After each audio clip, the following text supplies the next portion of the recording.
I'm Bobby Welber, and here are this week's top 5 stories from Hudson Valley Post.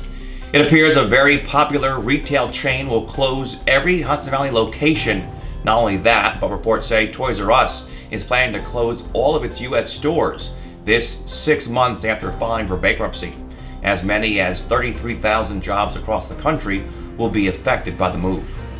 One person lost her life in a fiery 3-car crash near the Woodbury Commons.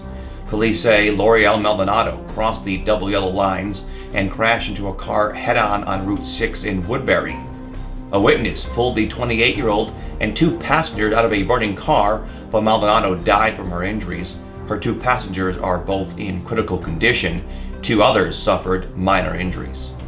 A Hudson Valley cab driver admitted that he raped 2 young girls after he picked them up from a popular bar scene in the local area. Javier Salazar confessed on separate occasions he raped 2 women that he picked up in his cab on the Newburgh waterfront. The 34-year-old from New Windsor faces 21 years in prison when sentenced.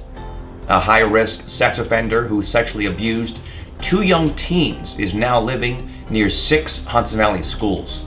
Stephen Riccardi moved to Scott Drive in the town of Wappinger, which is near a host of schools in the Wappinger School District.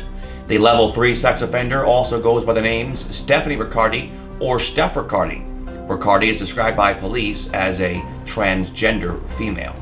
Finally, a teen girl is accused of making the terrifying school shooting threat that closed down Poughkeepsie schools for days. Police say not only did a 17-year-old girl from Poughkeepsie make the Snapchat threat, but she was the one who reported it to police. The threat showed 5 guns and threatened to kill Poughkeepsie high school students. It also had a kill list, which police say included the girl's name, who's now facing felony charges for making the threat. I'm Bobby Welber. Follow the conversation at HudsonValleyPost.com.